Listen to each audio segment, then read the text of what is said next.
Testing, 1, 2, 3. Testing, testing. Okay, I appreciate it. Just a humble government instructor. You guys all set?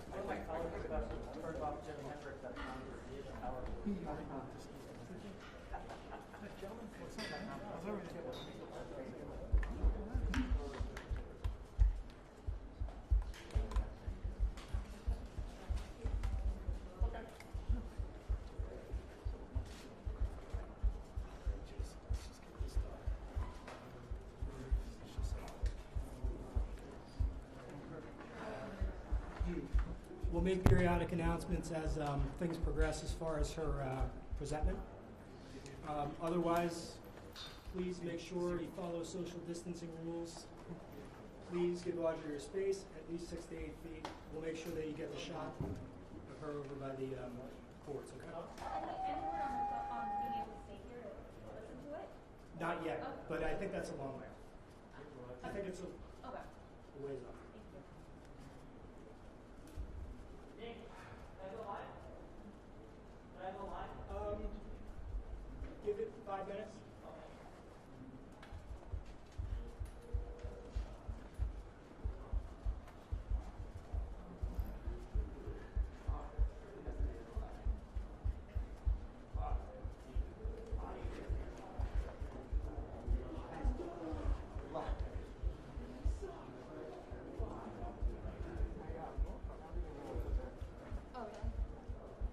Do you have any where I can plug in for audio?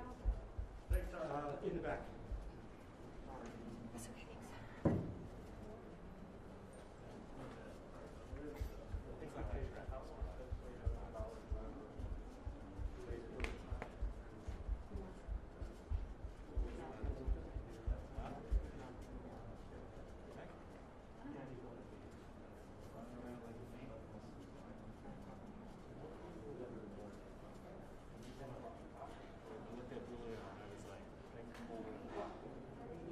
We're going in the police precinct. And I was like, yeah, we're going in the police precinct. And he's like, the whole thing is really like trying to find a snake. I don't know.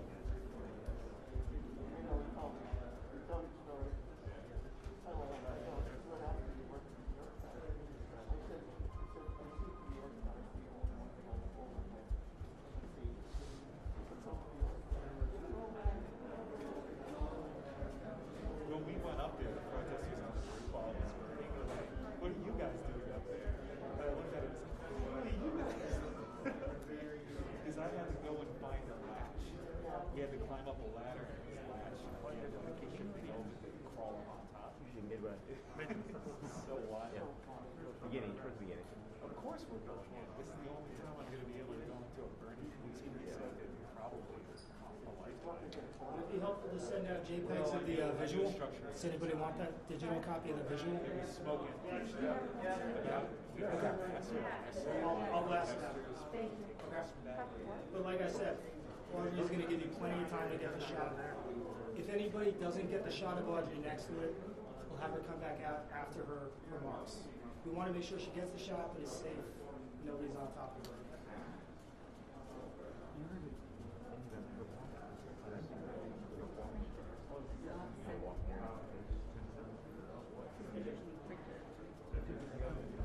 No, this, no.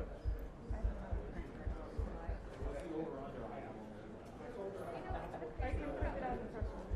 Oh, thank you. You know the crazy thing about printers is it's cheaper to just buy a new printer rather than buy ink. I know. You know what? I spoke to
Considering how much work it falls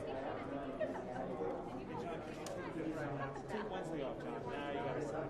Take Thursday off, John. Now you gotta work. What about that? Take Why do you have one? phone call for yesterday. I used to.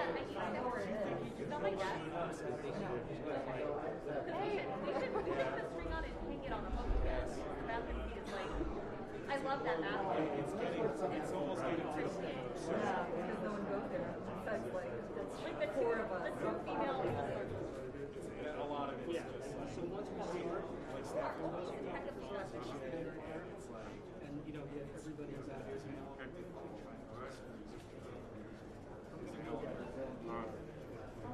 Gentlemen, once we start, we're going to have to ask everybody to stand on that side there. No one can stand over here. Okay? That's what I was just told. Okay? No? No. All the way right next to that this column right here. Okay, that's as far as you can come, all right? No one on the side here.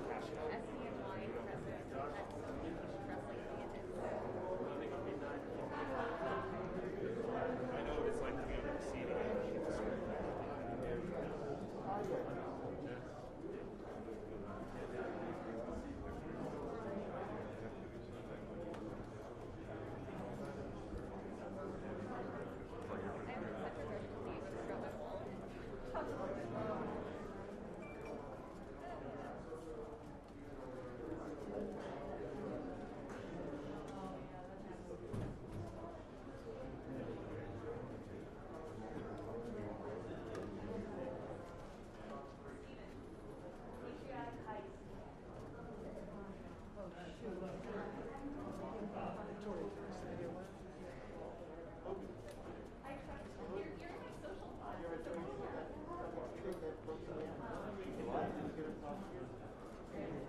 My people are saying that they're No? Does it sound good? I'll probably blast it on some anonymous Sorry. It could be us.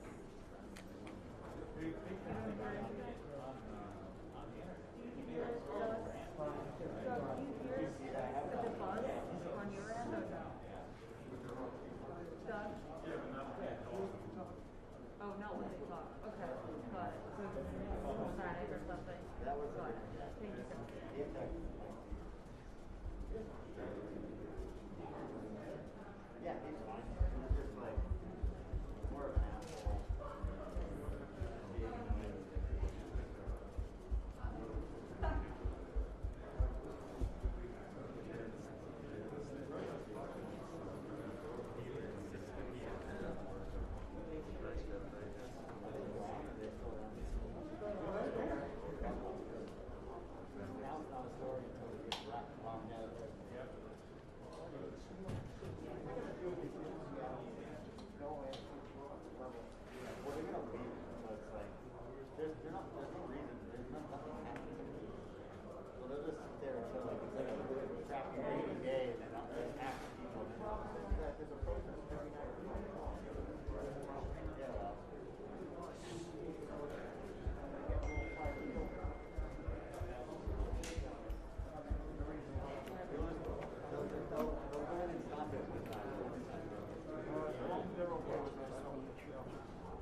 We have about 5 minutes to go.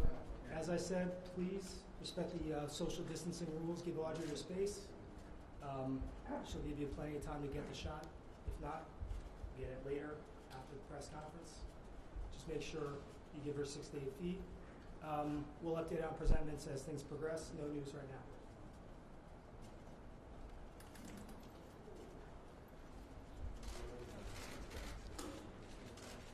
Bag. Anybody's bag? Mike? Yeah, it has to be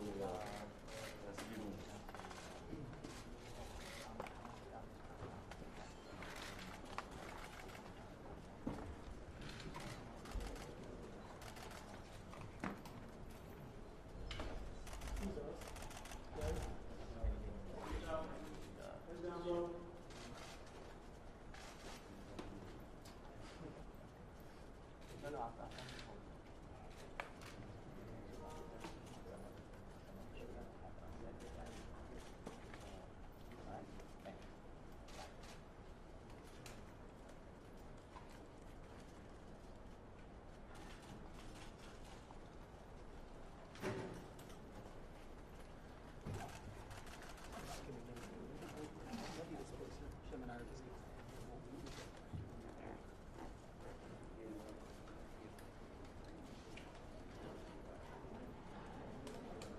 Yes.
Good morning. My name is Audrey Strauss. I'm the acting United States Attorney for the Southern District of New York. Today we announce charges against Ghislaine Maxwell for helping Jeffrey Epstein sexually exploit and abuse multiple minor girls from the period of 1994 through 1997.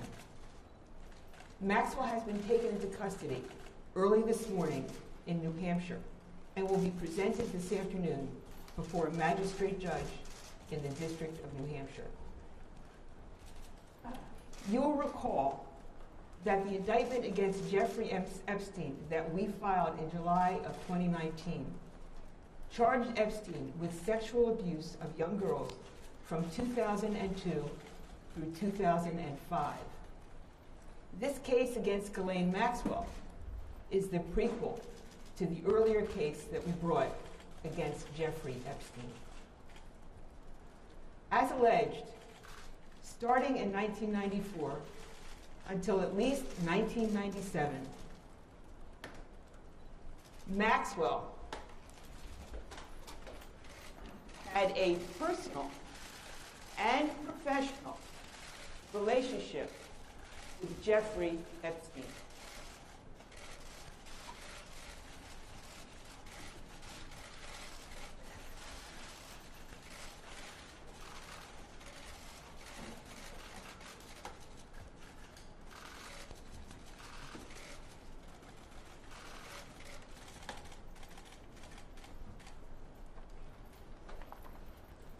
Maxwell was among Epstein's closest associates and helped him exploit girls who were as young as 14 years old.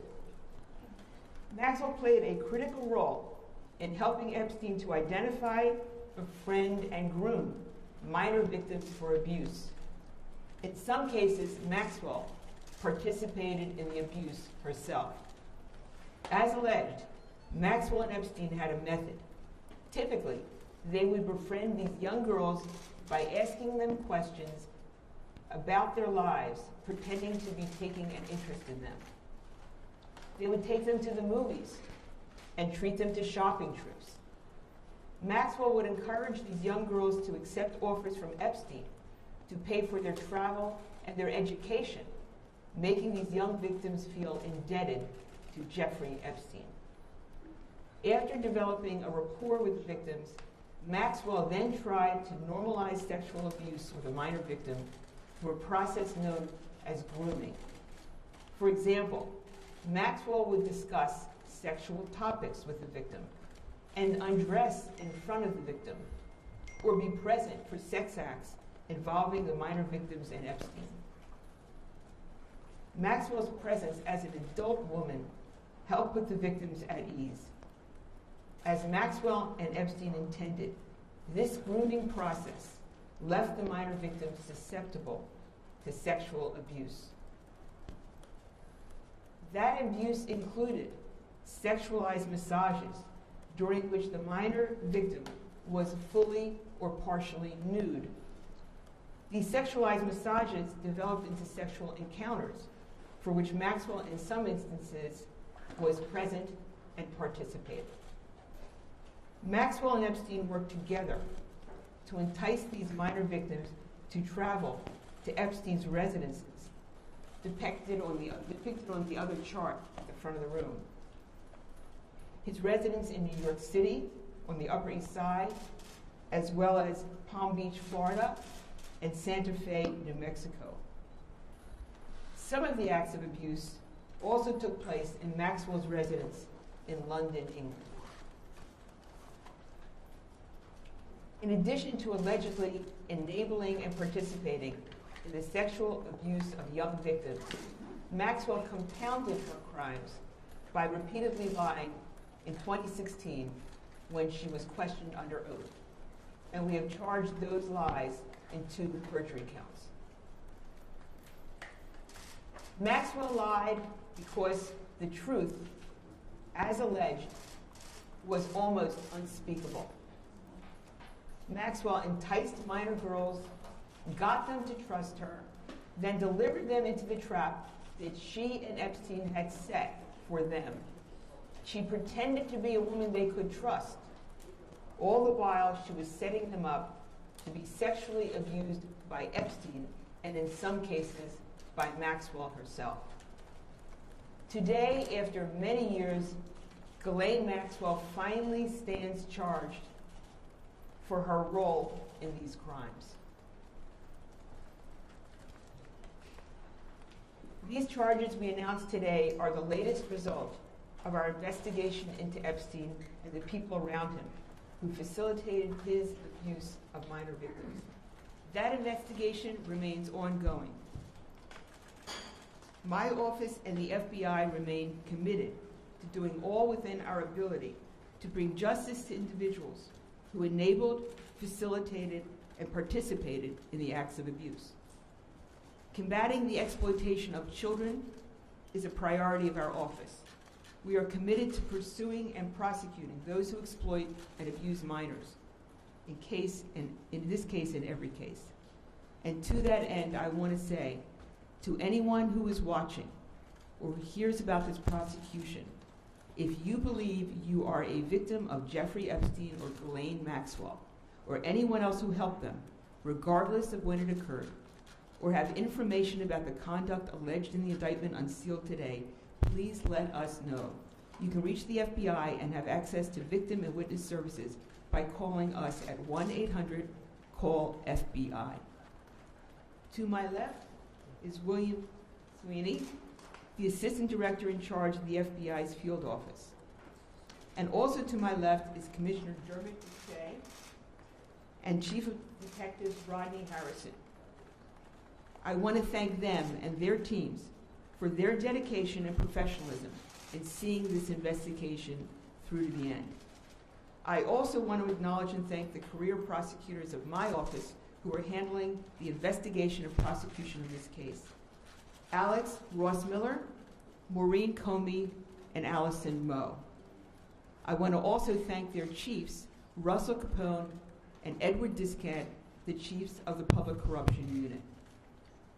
Finally, I want to thank and commend the brave women who are willing to come forward decades after their abuse and tell us what happened to them, without whom these charges could not have been brought today. And we thank them for their courage, and we are proud to stand here on their behalf in bringing this case. I now want to invite up our good friend, Assistant Director Bill Sweeney.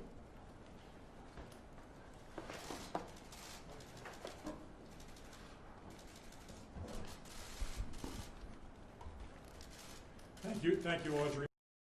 Almost 1 year ago, when our offices stood before you and announced the arrest of Jeffrey Epstein, I stated that preserving the innocence of children is among the most important responsibilities we carry as adults. Too often, adults in our society have turned a blind eye to the type of criminal behavior that we announced back then and announce again today. The villains in these outrageous crimes are the adult perpetrators, not the youth, who are our neighbors, our students, vulnerable foster children, and teens seeking support. Today, we announced the arrest of one of the villains in this investigation. Early this morning, Ghislaine Maxwell was arrested in Bradford, New Hampshire, by FBI special agents and NYPD detectives from the FBI NYPD Crimes Against Children Task Force. Our team from New York was assisted by special agents assigned to our Boston, Newark, New Haven, and Albany field offices. We've been discreetly keeping tabs on Maxwell's whereabouts as we worked this investigation, and more recently we learned she had slithered away to a gorgeous property in New Hampshire, continuing to live a life of privilege while her victims live with the trauma inflicted upon them years ago. We moved when we were ready, and Ms. Maxwell was arrested without incident. Like Epstein, Ms. Maxwell chose to blatantly disregard the law and her responsibility as an adult, using whatever means she had at her disposal to lure vulnerable youth into behavior they should never have been exposed and which creates lasting harm. We allege that from at least 1994 through at least 1997, Ms. Maxwell assisted Jeffrey Epstein's abuse of minor girls by helping to recruit, entice, groom, and abuse children under the age of 18. She befriended the innocent, attempted to normalize sexual abuse, and worked to put victims at ease, aware the entire time of the abuse that would follow. When questioned about her conduct in 2016, we allege Ms. Maxwell lied under oath. I'd like to take a moment again to speak directly to the victims. There never was, nor shall there be, an excuse for the criminal behavior you were subjected to. We know that your quest for justice has been met with great disappointment, and that reliving these events is traumatic. When we met you, we told you that in the eyes of the FBI, you come first. I would like to thank you for the trust you place in our investigative teams as we work to hold the adult perpetrators accountable.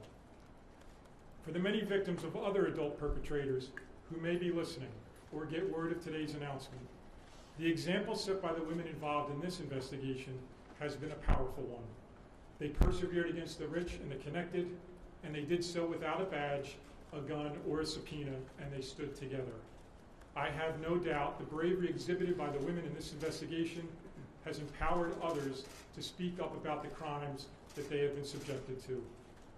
If you are listening today and are the victim of child sex trafficking, please call 1-800-CALL-FBI or contact us online at tips.fbi.gov. If you are an adult who believes a child or a teen is being exploited, or believe a child or a teen has exhibited signs of exploitation, please contact law enforcement. The National Center for Missing and Exploited Children's website is a great resource for information about the indicators of sex trafficking. Take a few minutes to educate yourself. Click on the issues section of that website.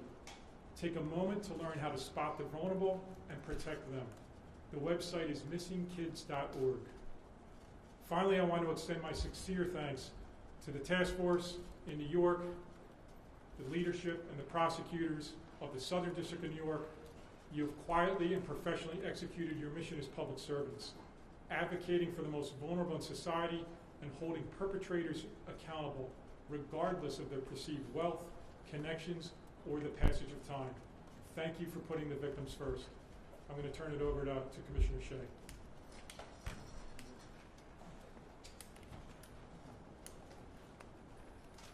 Good afternoon, everyone. Audrey, Bill, thank you for the opportunity to speak here today. And I'll echo really their words. In my view, we are here for one reason today and one reason only, for the victims, for the survivors of these heinous crimes. And I will remind everyone that although we are talking about periods of time 20 or close to 30 years in the past, for the victims, the survivors of these sexual assaults, these crimes are as fresh today and the impact that they caused on their psyche as they were then. I want to take a special moment to thank Chief Rodney Harrison and the men and women of the New York City Police Department that worked on this case hand in hand with Bill Sweeney's special agents. Thank you.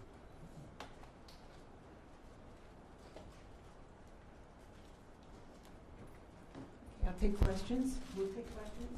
Audrey, quick question on the investigation. How long had you been tracking Ms. Maxwell, and when was this indictment originally filed? And if you can just kind of give us a sense of what it was like to track her, and if at any point, you lost track of her, what was going on over the past couple of weeks?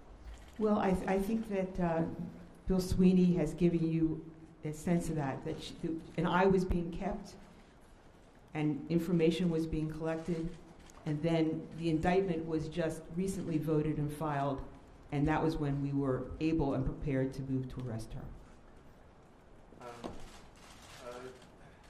Prince Andrew has been someone who's been, sort of an issue for your office. Do you still want to talk to him? Would that be as a witness or as a suspect?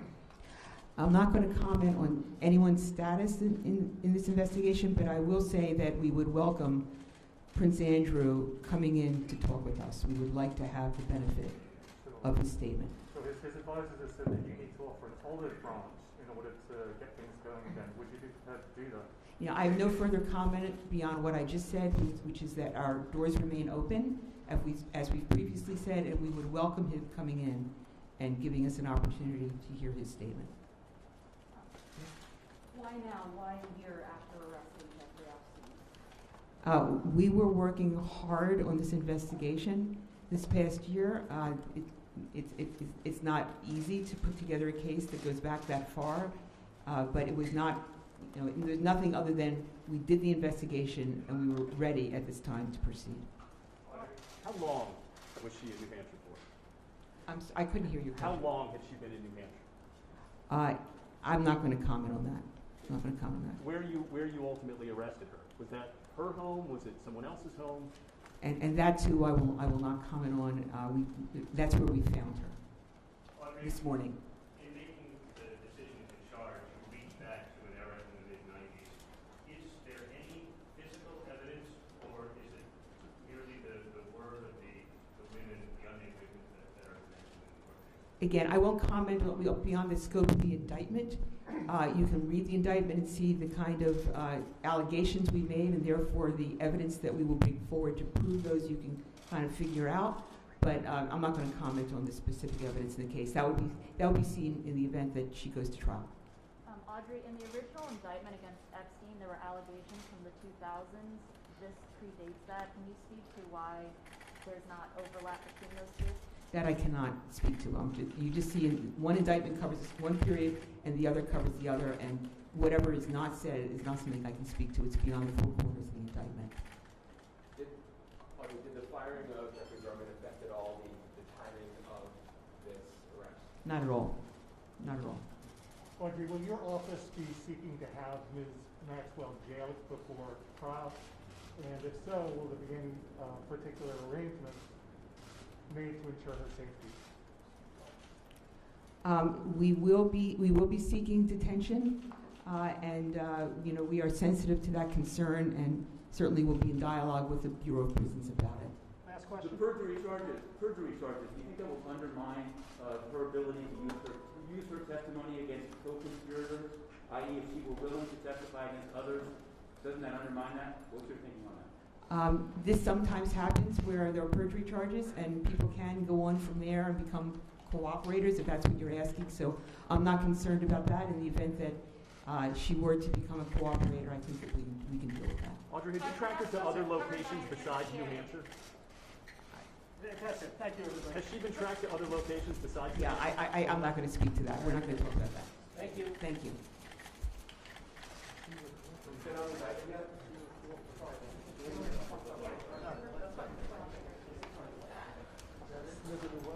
Oops, sorry.